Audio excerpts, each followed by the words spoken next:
Bonus. Trax. Nouveau confinement oblige, la trajectoire de l'Outrider a changé de cap pour cette fin d'année. Mais un bon contrebandier se doit d'avoir de la ressource, alors nous voici de retour avec un nouveau format. Baptisé Manda Lockdown, cette nouvelle émission reviendra chaque semaine sur le dernier épisode en date de The Mandalorian. Et on attaque tout de suite avec Chapter 9, The Marcher.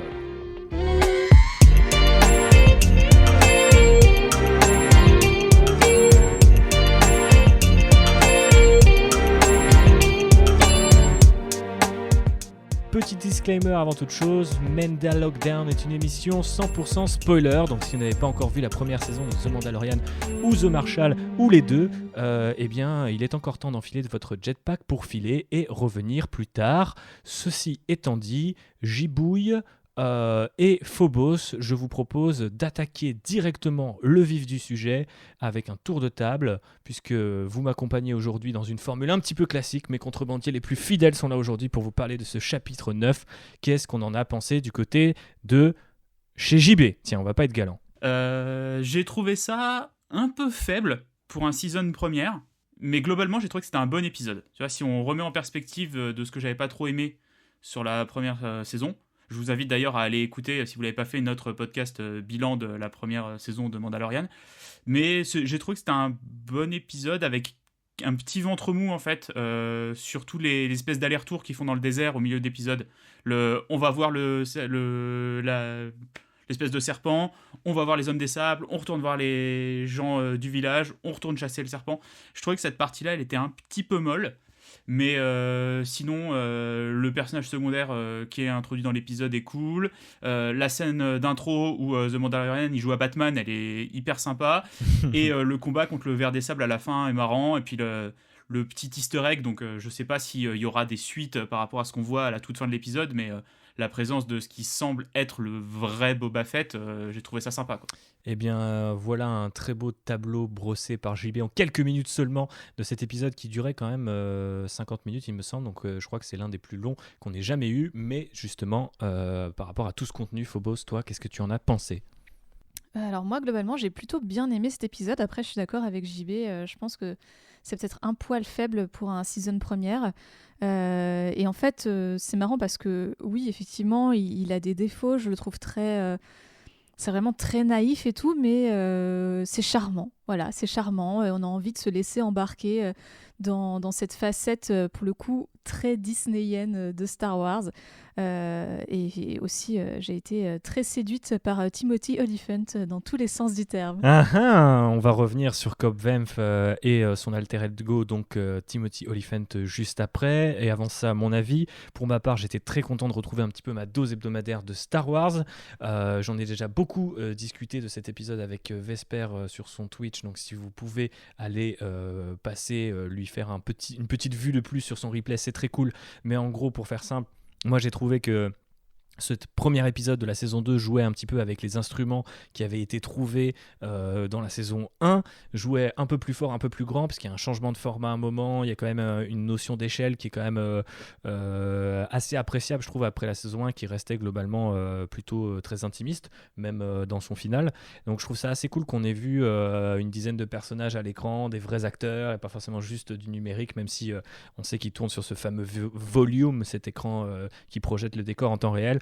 On a effectivement le gros dragon de Kriat qui est assez sympa aussi à voir évoluer comme ça en live action. Donc c'est vrai que pour le côté échelle et pour le nouveau personnage introduit, ça faisait le taf. Maintenant, comme d'habitude avec The Mandalorian, mais on va peut-être éviter de le répéter chaque semaine pendant 8 semaines, dans les 8 semaines à venir, mais il y a quand même un gros manque d'enjeu et de dramaturgie. J'ai vraiment l'impression qu'ils ne veulent pas aller jusqu'au bout des choses, ni dans le côté épisodique, en mode, bon allez, c'est peut-être juste qu'une petite aventure, une petite quête secondaire, ni dans le côté, au contraire, fil rouge avec Baby Yoda ou les Mandaloriens, puisque on nous introduit dès la première scène quasiment que l'objectif de cette nouvelle saison va être de trouver d'autres Mandaloriens.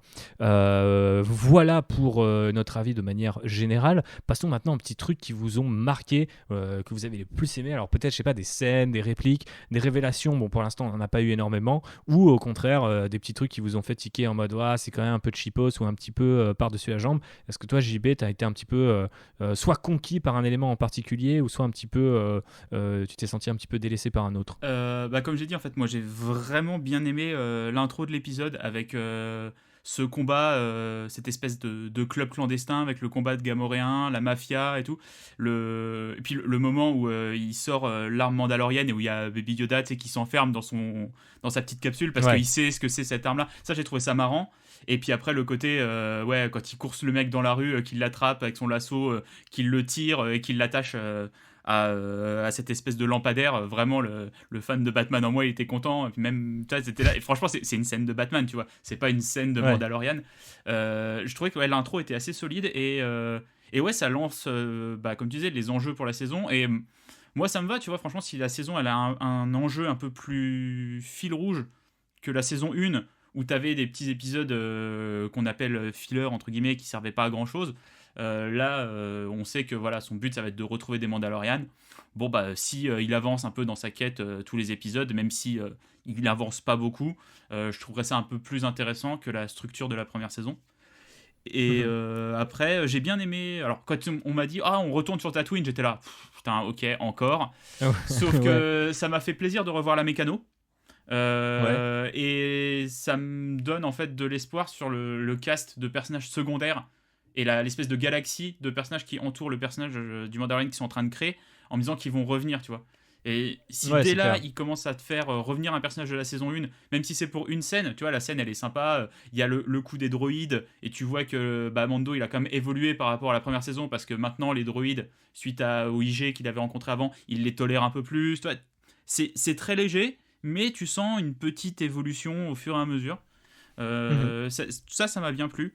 Après, il y a des trucs redondants, tu vois, le fait que on retrouve les Tusken et il te refait le coup de la saison d'avant où en fait lui il arrive à parler avec eux alors que les habitants, j'ai oublié le nom de la ville qu'il va visiter, sont on a peur d'eux, on n'ose pas parler avec eux. Ça, c'est déjà un truc qu'il y avait eu dans la saison 1, tu vois, donc ils te refont un peu la même chose. C'est un petit peu dommage. C'est Mos Pelgo, je crois, non ? Je crois que c'est Mos Pelgo, pour être exact. C'est ça, Mos Pelgo, ouais. Qui était déjà, on reparlera des références, mais déjà apparu dans l'univers étendu canonique. Mais c'est vrai que ce qui était assez sympa dans ce retour sur Tatooine, c'était que c'est un Tatooine qu'on n'a pas l'habitude de voir. Jusqu'à présent, on a vu Mos Eisley, Mos Espa, donc on va dire plutôt des villes. Et là, on a vraiment un petit côté village. Et encore une fois, la beauté de The Mandalorian, c'est d'aller de reconfigurer un peu les références originelles de Star Wars, et notamment aller encore plus loin dans le western. Vraiment, la scène où il arrive sur cette motojet tout rouillée, que la limite là les mecs qui ferment les volets, d'un coup le shérif qui débarque dans le saloon. T'as vraiment cette configuration de ville de western où en fait c'est juste une rue et ça. Les maisons se font face à face les unes les autres. Ok, est-ce que tu veux nous parler de Cobb Vanth que tu as bien aimé du coup? Ouais, alors déjà je voulais quand même faire une petite note sur un truc que j'ai un peu moins apprécié et qui me saoulait déjà dans Clone Wars. Ce sont les épisodes où le héros doit détruire la faune locale. Là, encore une fois, on y a droit. Le but, c'est une grande tradition dans Star Wars. Mais oui, et à chaque fois, il dégomme des bestioles qui sont là depuis toujours, et juste, en fait, les humains et autres aliens ont colonisé leur espace de vie, et du coup, ils râlent maintenant qu'ils viennent les attaquer. Donc voilà, à chaque fois, j'ai quand même un peu d'empathie pour ce pauvre Krayt Dragon qui avait rien demandé, et qui se retrouve dépecé. Tu peux être PG 3+, et tuer des animaux, c'est bon. Tu vois, c'est une violence qui est globalement acceptée par la censure, donc tu peux faire des scènes d'action un peu sympas où tu tires sur des bestioles et tout ça, t'as pas de problème avec la loi. Donc je pense que c'est une des raisons pour laquelle il va tuer beaucoup de gros animaux. Bah oui, et en plus je pense que c'est plus simple au niveau plot, parce que sinon s'il tue des gens, il faut que ça soit vraiment très justifié, donc t'as cette petite scène avec un espèce de mafieux là au début du film, mais du coup c'est vrai que le grand méchant dragon c'est assez facile, on va dire, et du coup ça c'est un aspect que je trouve un petit peu décevant, un petit peu facile effectivement, mais par contre ouais, gros coup de cœur pour le personnage de Cobb Vanth. Je sais même pas comment ça se prononce, Cobb Vanth. Joué par Timothy Olyphant, qui est cette espèce de... Pendant quelques secondes, on est là, putain, mais en fait, c'est Boba Fett, mon Dieu, mais que fait-il là ? Et non, on capte bien vite que c'est pas un vrai Mandalorian, et ça aurait pu être un peu casse-gueule, je pense, comme rôle, parce que, voilà, pour avoir autant de charisme que le Mandalorian...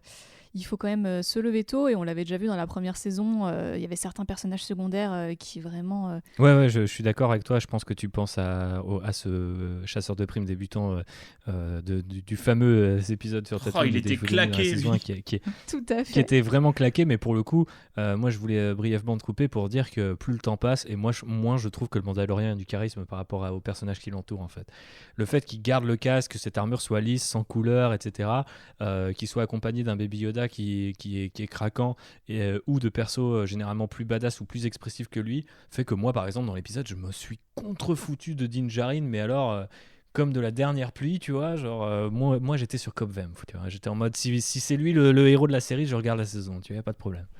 J'étais peut-être abasourdi par ses cheveux argentés, mais vraiment j'ai trouvé que c'était presque rafraîchissant d'avoir un personnage tu vois, qui était un peu sur le même archétype, tu vois, mais dont on pouvait voir le visage et le jeu, quoi, quelque part. Non, mais c'est clair que c'est très plaisant. Après, je sais pas, j'ai trouvé que j'arrivais assez bien à m'attacher à Mandalorian dans cet épisode-là. Ok. Et que justement leur duo en fait fonctionnait vraiment super bien.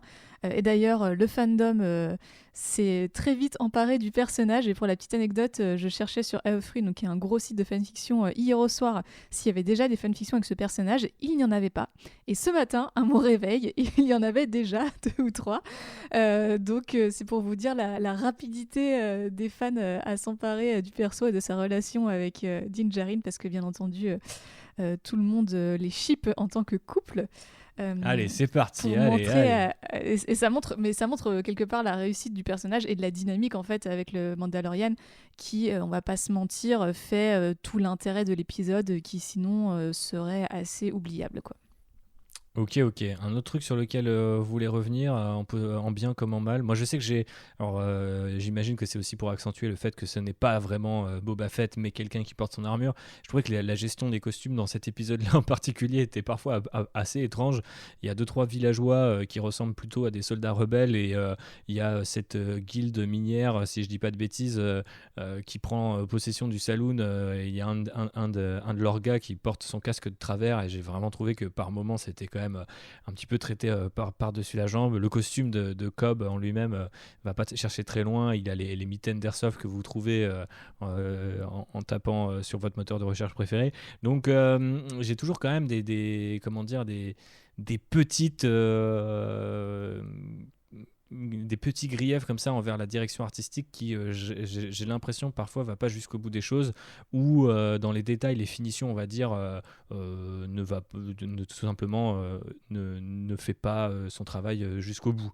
Donc c'est pas, ça m'empêche pas, tu vois, de regarder, d'apprécier l'épisode, mais je trouve que quand tu mets autant d'argent dans les effets spéciaux, dans la photo, dans un certain nombre de trucs pour que quand même la série The Mandalorian puisse être considérée comme une œuvre Star Wars majeure, même si il est libre à chacun d'en discuter. Je trouve ça dommage de ne pas aller jusqu'au bout des mitaines des personnages, pour donner un exemple très précis.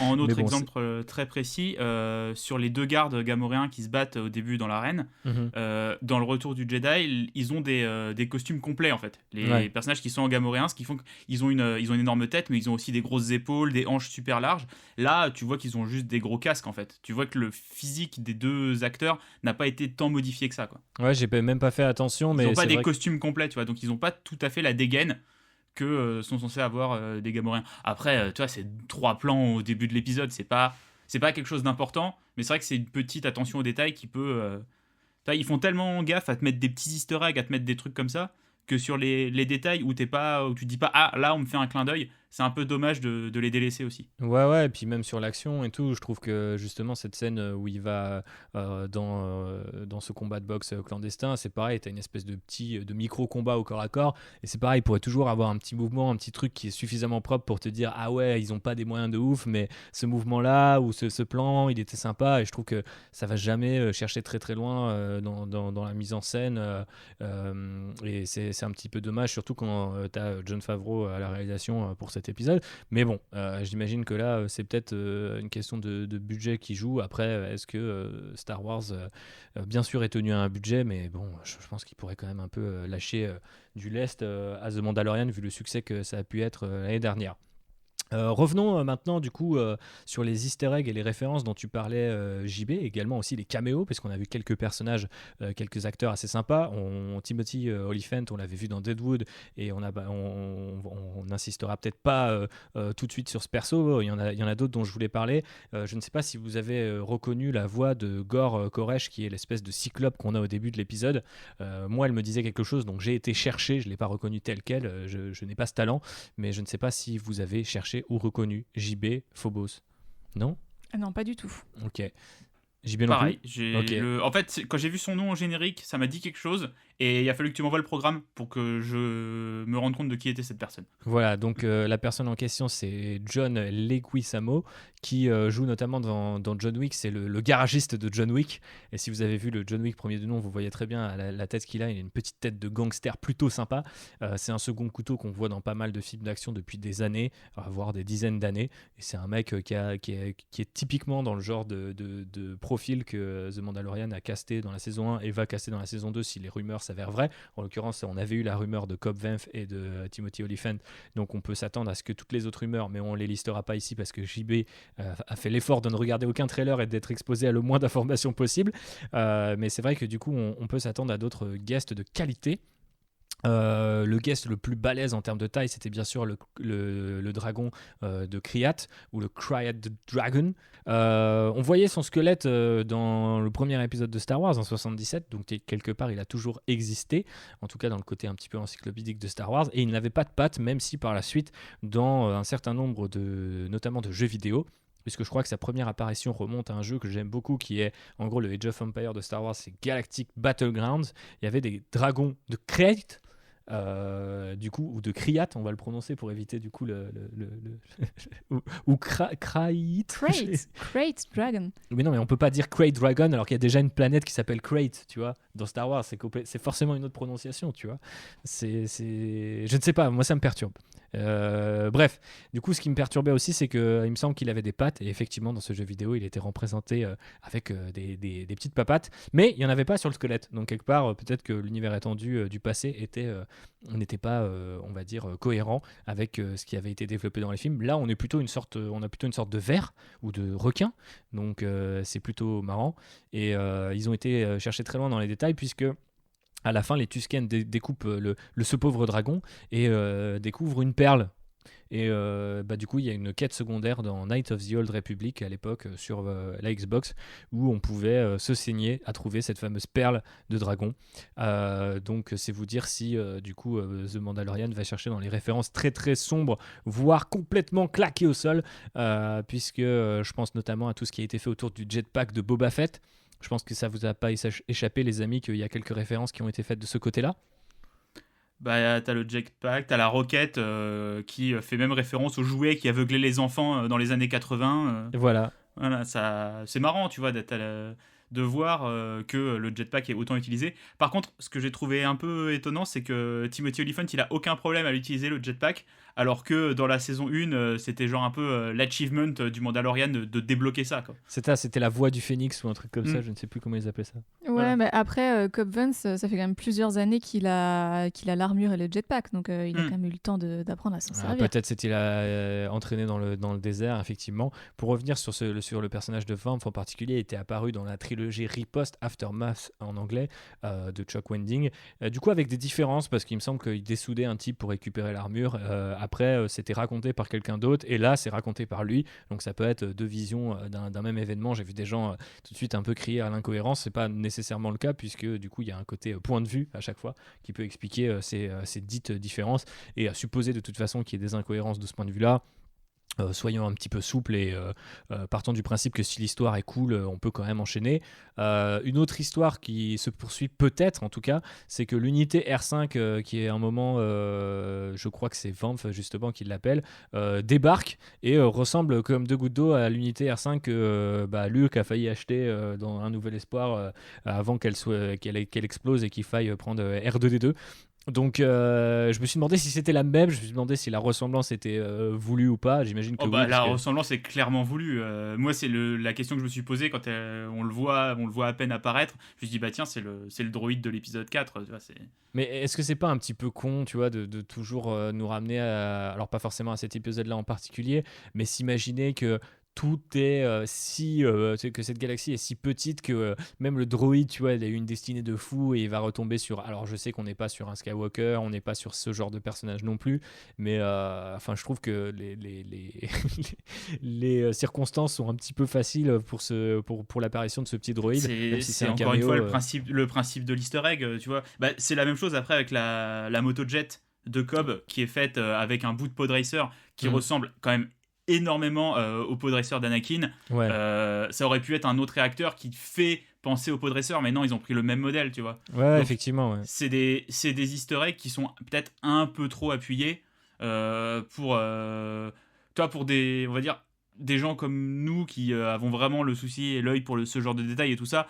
On sent qu'ils ont un peu forcé pour s'adresser aux spectateurs comme nous trois, alors que il y a des gens qui auront juste dit tiens ça ressemble à un podresseur, mais qui n'auront pas fait le lien que c'est le truc exact, quoi.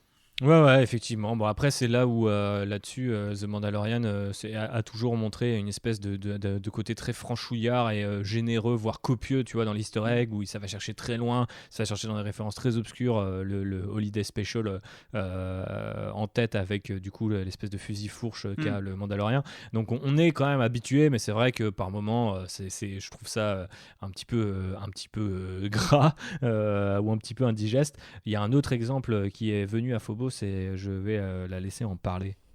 Oui, il y a un autre petit easter egg dans le flashback de Cobb Vanth. Quand il raconte qu'il s'est enfui de la ville avec des cristaux de je sais plus trop quoi. Ces cristaux sont stockés dans en fait une espèce de machine à glace qui avait été utilisée sur le tournage de l'épisode 5 au moment de l'évacuation. Ouais, c'est ça, de la Cité du Nuage. De la Cité du Nuage. Il y a un plan où on voit un mec qui court avec sous son bras un espèce de seau blanc. Et en fait, ce truc est une machine à glace de l'époque. Et depuis, c'est devenu une espèce de mème en fait, dans la communauté des fans Star Wars. Et donc, c'est assez drôle de voir qu'ils ont réutilisé cette même machine à glace des années 70. Mais sachant qu'il l'avait déjà utilisé dans la saison 1, puisque c'était là-dedans que The Mandalorian récupérait le Beskar, si je dis pas de bêtises. Donc, et je crois que c'est l'un des premiers tweets / photos Instagram de Jon Favreau, quoi. Donc je pense que lui il s'amuse beaucoup à faire ce genre de truc. Alors je sais pas si c'est lui-même ou un conseiller vraiment très fan qui va chercher ce genre de références, mais c'est pour vous dire à quel point The Mandalorian va vraiment dans les petits easter eggs les plus malins et potentiellement les plus amusants, même si voilà, encore une fois il appartient à chacun de les juger. Il y a un dernier auquel j'ai pensé à la toute fin de l'épisode. C'est du coup quand on voit le personnage de Temuera Morrison, le bâton qu'il a dans le dos, c'est comme le bâton qu'utilise Anne pour retenir Lando qui tombe dans le sarlac, tu vois.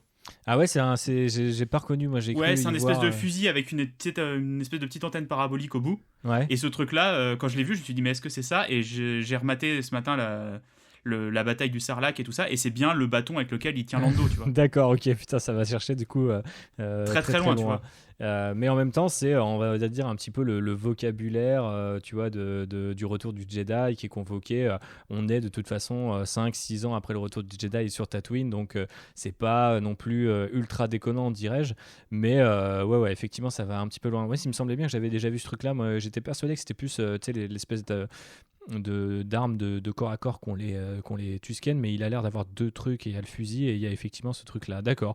Et ben écoute, si tu dis que tu as vérifié, je te crois bien volontiers, JB, et effectivement je pense que c'est le bon moment pour parler du retour donc de Temuera Morrison, l'acteur qui joue du coup Jango Fett et les clones dans la prélogie, qui a prêté quelque part son visage un peu aussi au visage de tous les personnages clones par la suite dans Clone Wars, même si c'est sous une forme animée, et que là on retrouve du coup chauve, le visage un peu brûlé, cicatrisé, donc potentiellement abîmé par peut-être les sucs digestifs du Sarlacc, si on parle bien du Boba Fett originel qui est tombé dans le ventre du Sarlacc, ou on est sur un autre clone, alors qui pourrait être, je ne sais pas, peut-être Capitaine Rex, ça m'étonnerait, puisque du coup il a été plus ou moins canonisé qu'un personnage qui a une immense barbe blanche très fournie de Retour du Jedi est en fait Rex, qui a continué de se battre pendant tout ce temps avec l'Alliance Rebelle. Donc moi, je pense qu'on est plutôt sur un Boba Fett et l'espèce de vibe un peu Ronin,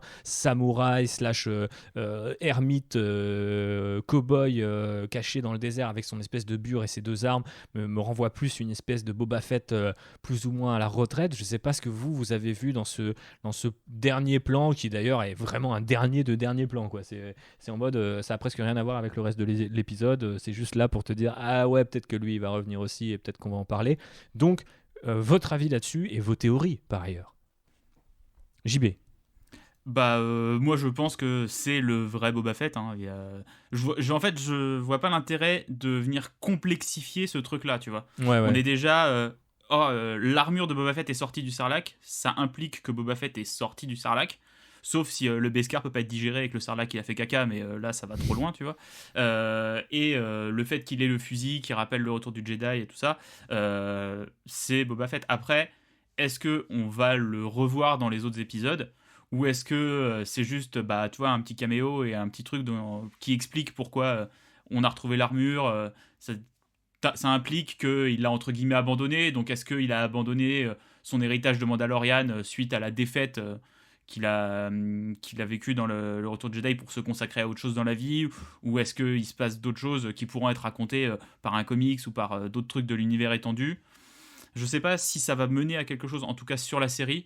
Moi j'aimerais bien que la série aille sur autre chose, parce que tu vois là, tout le monde parlait de Boba Fett quand on parlait de Mandalorian.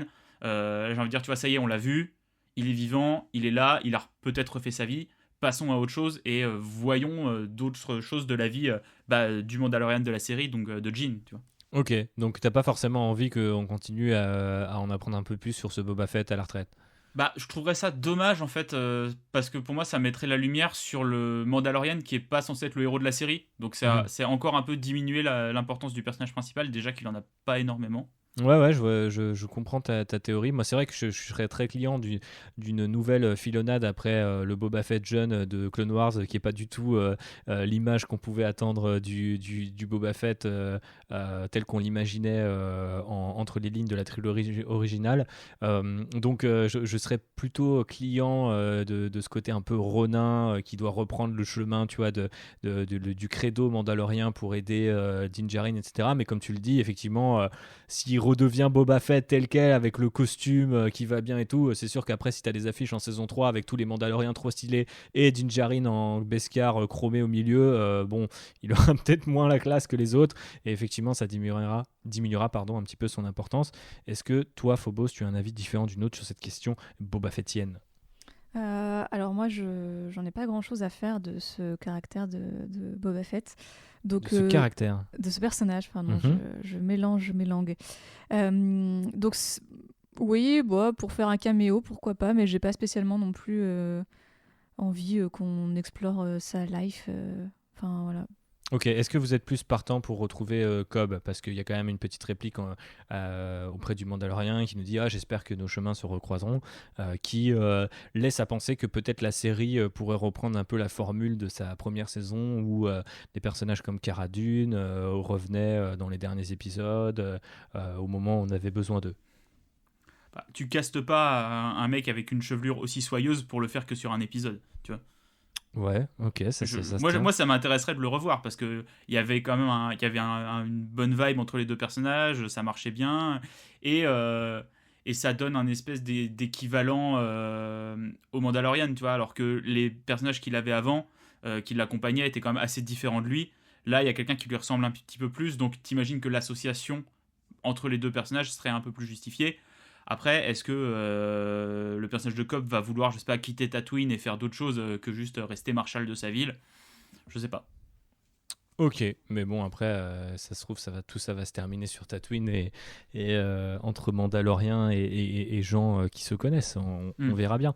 Du coup, on va conclure brièvement sur vos attentes par rapport au deuxième épisode, donc ce chapitre 10. D'ailleurs, c'est assez marrant qu'ils aient continué à numéroter comme ça. Je trouve ça plutôt bienvenu, même si c'est un tout petit détail de nerd.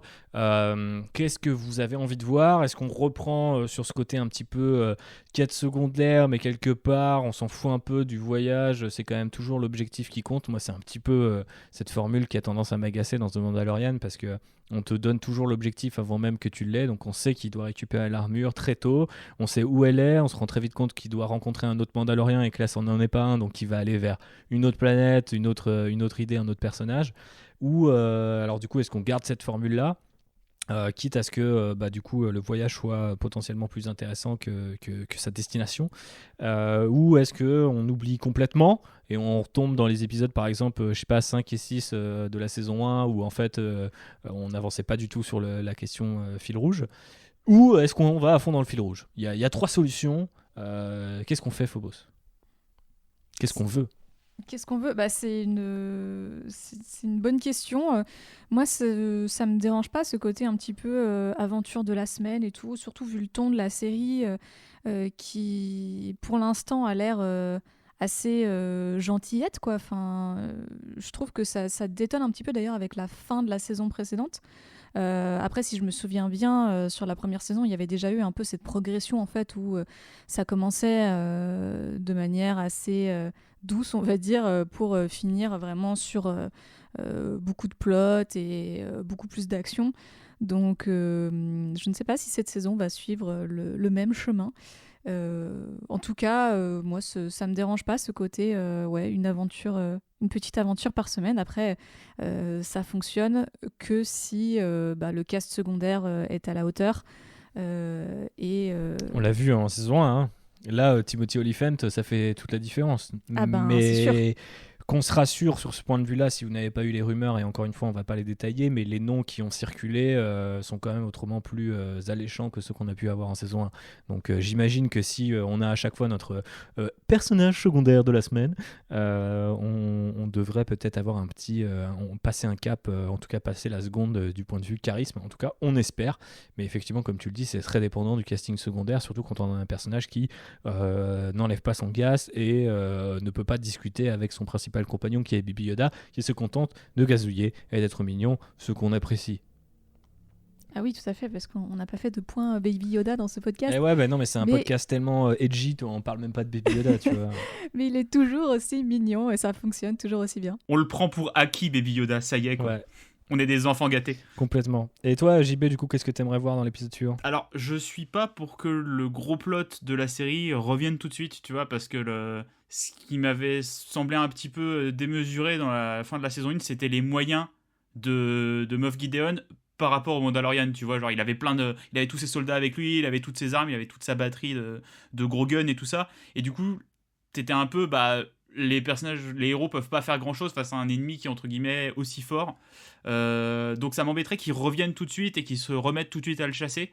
J'aimerais bien tu vois, un épisode comme ce qu'on a eu cette semaine, moi je suis prêt à en avoir 3, on va dire comme ça, avant que on vienne me remettre une menace un peu plus grande qui pèsera sur une potentielle fin de saison ou voilà, tu vois, une suite après, quoi. Mais moi, d'un épisode dans cette vibe-là, avec entre guillemets le personnage secondaire de la semaine et le méchant de la semaine, ouais, je suis prêt à en avoir encore 2.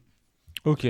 Après, pourquoi pas, je pense que c'est une question de dosage et de rythme. La façon dont ils avaient été placés sur la saison 1 était assez bizarre, parce qu'en fait les trois premiers épisodes étaient plutôt dans quelque chose de très feuilletonnant où on avait tout de suite envie de voir la suite, et par la suite justement épisodes 4, 5 et 6 oui, 4, 5 et 6, c'est ça, on était vraiment sur de l'épisodique, sur du monster of the week et ce genre de choses. Donc, faut voir s'ils arrivent à mieux jongler avec ça dans cette saison 2. En tout cas, en l'état, c'est pas non plus un season première qui te vend un truc totalement différent de ce que tu as eu par le passé. Et c'est là où, si vous avez aimé la saison 1, je pense qu'il n'y a pas de risque, vous allez aimer cette saison 2. Mais si, comme nous, si on devait résumer, je pense, nos 3 avis qui sont quand même globalement proches, vous êtes resté un petit peu sur votre faim, on risque quand même de s'ennuyer ferme assez vite, quoi. Moi, je suis persuadé que l'exploit de la naïveté et de la mignonitude de The Mandalorian et de Baby Yoda en particulier ne peut pas être réitéré chaque automne avec une nouvelle saison. Mais bon, peut-être que celle-ci me fera mentir, qui sait. Ouais. Moi, quelque chose que j'aimerais bien, tu vois, même si tu restes un peu dans l'épisode Freaks of the Week et tout ça, c'est d'avoir un épisode dans un environnement beaucoup plus urbain. Ouais. Là, on est reparti dans le désert, tu vois, ce qu'on avait déjà vu. En saison 1, on avait eu des épisodes dans une prison et tout ça, donc on avait eu un peu du huis clos, mais je préférais un truc un peu vraiment une vraie grosse ville, quoi. Alors, je dis pas Coruscant, parce que voilà, forcément, il faut encore cocher les cases des planètes que les gens connaissent, mais un truc qui ressemblerait à Coruscant, pour un peu changer, ne serait-ce que visuellement, tu vois, changer sur les lumières, sur la photo, sur ce genre de choses. Voilà qui conclut ce premier hashtag #MendaLockdown. Utilisez-le sur les réseaux sociaux pour qu'on puisse vous retrouver et interagir avec vous le plus vite possible. N'oubliez pas de mettre les petites étoiles qui vont bien à Outrider sur Apple Podcasts et bien sûr partager cet épisode puisque c'est important à chaque fois qu'on fait un épisode, mais encore plus quand on fait un nouveau format. Celui-ci est hebdo, donc on va vous accompagner pendant tout ce nouveau confinement et cette nouvelle saison de The Mandalorian, et ça c'est plutôt stylé. Peut-être qu'on pourra même faire venir des invités si ça marche bien et que les conditions techniques le permettent. Bref, on est des vrais contrebandiers, rien ne peut nous arrêter, on s'adapte, on fait tout pour vous divertir dans cette saison un petit peu triste qui est l'automne confiné. Malgré du coup ces conditions, Phobos, Jean-Baptiste, je vais vous demander quelle est votre actu avant qu'on conclue pour de bon. Eh ben moi, mon actu du moment, c'est que je suis en vacances et que j'ai une coupe de cheveux flambant neuve. Nice. Voilà, et sinon, je vais profiter du confinement pour peut-être essayer de faire quelques photos pour continuer d'alimenter mon Instagram. Vous pouvez aller jeter un œil d'ailleurs pour voir tous les shootings Halloween qui ont été faits. @Phobos Cosplay sur Insta. Tout à fait. JB. Moi j'ai bien choisi l'année 2020 pour me lancer dans l'intermittence et pour monter une boîte, hein, tu vois, je suis encore un bon karma, mais on vous en parlera un petit peu dans le courant du mois, mais vous êtes peut-être déjà au courant si vous avez un peu suivi nos divers réseaux sociaux, mais on a créé un label podcast qui s'appelle Bonus Tracks. Je vous invite à aller faire un tour sur le Twitter qui s'appelle tout simplement Bonus Tracks Pod, et voilà, il y a plein de podcasts sympas qui vont arriver, on a réuni plein de gens cool pour faire des trucs tous ensemble, et vous verrez, ça va être bien. Très clairement, allez faire un tour sur le site et le Twitter de Bonus Tracks. Et toi, République, c'est quoi ton actu ? Oh bah écoute, l'actu est tranquille, hein. J'ai écrit un petit livre chez Third Edition et ça parle de Star Wars, c'est pour ça qu'on s'en permet d'en parler aujourd'hui, là tout de suite, maintenant. Ça sort le 19 novembre et ça revient, je le précise, ce n'est ni un plaidoyer, ni une espèce de document à charge contre Disney, c'est plutôt une célébration et je dirais une analyse de ces 5 dernières années de Star Wars et comment la franchise la plus célèbre de l'histoire du cinéma a été un petit peu récupérée, rachetée, réintégrée, digérée par Disney, et comment toute cette digestion, peut-être aussi délicate quelque part que celle d'un sarlac, demande une relation bien particulière avec George Lucas, ses idées, ses concepts et sa philosophie. Donc voilà, ça fait un peu plus d'une centaine de pages. C'est déjà disponible en précommande sur les grosses enseignes qui, elles, restent ouvertes, mais privilégiées peut-être les petits libraires qui s'organisent pour faire des click and collect, et ça, c'est plutôt très cool. Vous pouvez le trouver un peu partout sous le titre de Star Wars épisodes 7, 8 et 9, Disney et l'héritage de George Lucas, écrit par moi, République, aussi connu sous le nom civil de Thibaut Claudel. Voilà, si vous le précommandez, ça fait un peu de sous pour le monsieur, et donc ça fait un peu de sous pour l'Outrider aussi, et ça fait plaisir. Ah bon ? Ah, c'est bien ça. Ah bah oui, parce que je réinvestis. Je prends les sous, moi. Podcast. T'écris un livre et je prends les sous, ça me va très bien. Exactement. Donc voilà, même si vous n'aimez pas même si vous ne m'aimez pas moi, vous pouvez financer Jean-Baptiste, et ça c'est plutôt sympa. Donc voilà, ou financer Phobos, puisqu'elle fait également partie de l'équipage. On vous remercie pour votre attention et on vous remercie également en avance pour tout le soutien que vous apporterez à ce Mental Lockdown, ce nouveau format. Encore une fois, le hashtag existe, utilisez-le.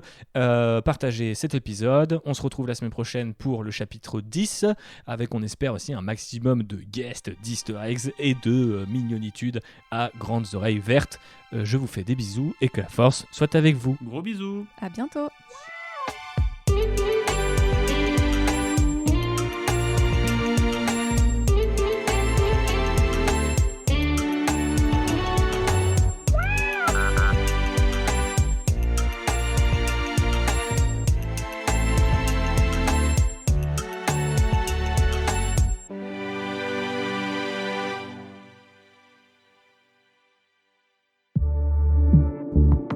Bonus. Trax.